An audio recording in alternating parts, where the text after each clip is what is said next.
Hello friends, good morning সবাইকে। গতকাল আমাদের দক্ষিণ দিনাজপুর ডিস্ট্রিক্টের বালুরঘাট জেলাতে নরেন্দ্র মোদী এসেছিল।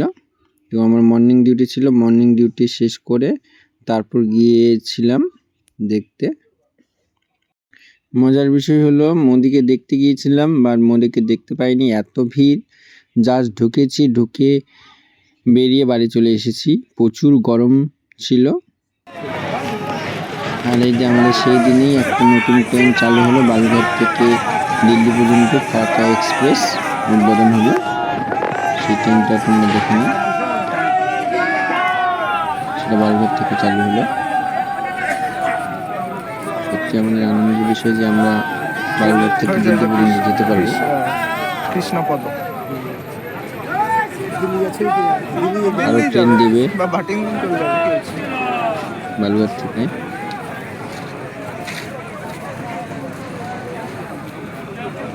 নরেন্দ্র মোদী জনসভাতে কত ভিড় হয়ে গেছিল তোমরা একটু দেখে নাও। প্রচুর লোকজন হয়েছিল। আমি যখন বাইক নিয়ে রাস্তা দিয়ে আসছিলাম, রাস্তাতেও প্রচুর লোক পিঁপড়ের মতো ঘুরে ঘুরে বেড়াচ্ছিল। আমি ভাবছিলাম এই গরমের মধ্যে এই লোকগুলো কি করে সেই 9টা থেকে 3:30 পর্যন্ত আছে লোকগুলো, এত ভিড় হয়েছিল। দেখো তোমরা দেখলে বুঝতে পারবে। আর আমাদের হসপিটাল থেকে মেডিকেল টিম পাঠিয়েছিল, সেখানে আমাদের 4টা ব্রাদার্সকে নিয়েছিল। তো আমাদের ওয়ার্ড থেকে আমার বন্ধুকে নিয়েছিল মেডিকেল টিমের জন্য। যাই হোক, আমাকে নেয়নি মেডিকেল টিমে, কারণ এই রোদের মধ্যে, এই গরমের মধ্যে থাকলে সত্যিই খুব কষ্ট হতো। সেটা ওই 10 মিনিট গিয়ে আমি বুঝতে পেরেছি। তো পরে বন্ধুগুলোকে আমি ফোন করেও শুনেছি যে তাদের থাকার কোনো জায়গা দেয়নি, গাড়ির মধ্যেই তারা ছিল। এই গরমের মধ্যে গাড়ির মধ্যে ছিল। মেডিকেল টিম ছিল, ডক্টররা ছিল, আমাদের নার্সিং স্টাফ ছিল, সবাই ছিল। দেখো ওই বন্ধুটা এরোপ্লেন নামানোর 2-1টা ভিডিও করেছিল, আর বাকিগুলো আমি এক দুটো করেছি। দেখো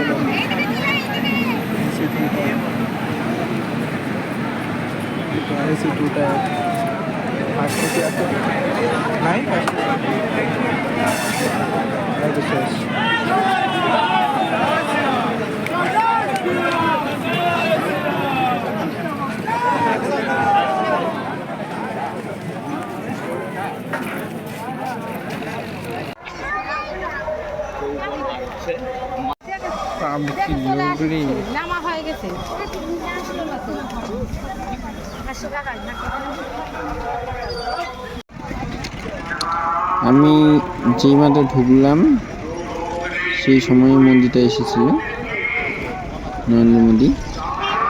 তো এই যে উপরের দিকে যে লাগানো আছে ওগুলোর ভিতরে আছে, তো বাইরে থেকে দেখা যাচ্ছিল না। বাইরে থেকেই ঘুরে রেল লাইন দিয়ে স্টেশন হয়ে বাইরে বেরিয়ে চলে আসি। তোমরা শুধু লোকজনগুলো দেখো। তো আমি যখন আসছিলাম একটা লোক বলছিল যে এত লোক, এই লোকগুলো ভোট দিলে তো বিজেপি জিতে যাবে, এত লোক শালা তাও বিজেপি জিতে না। সত্যি শুনে আমার খুব হাসি পাচ্ছিল লোকজনদের কথা শুনে। দেখো এটা রেল লাইনের উপর থেকে দেখা যাচ্ছে সব, প্রচুর ভিড় হয়েছিল। তারপর এটা ল্যান্ডিংয়ের ভিডিওটা বন্ধুরা করেছে। বন্ধুরাও ঠিক মতো দেখতে পাইনি, একটু দূরে ছিল মেডিকেল ক্যাম্পটা।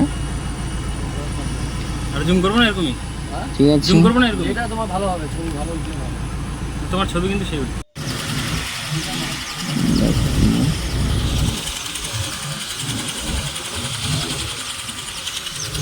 2011 সালে যখন মমতা ব্যানার্জি এসেছিল সেই সময় ভিড় দেখেছিলাম, তার থেকে দ্বিগুণ ভিড় গতকাল দেখলাম। মানে এত লোক এই গরমের মধ্যে কি করে যেতে পারে সেটা আমি ভাবছিলাম, কারণ আমি 10 মিনিটের বেশি সেখানে থাকতেই পারিনি। গিয়েছি, ঘুরে চলে এসেছি। 10 থেকে 15 মিনিট ছিলাম। যাই হোক, দেখা হচ্ছে পরের ভিডিওতে।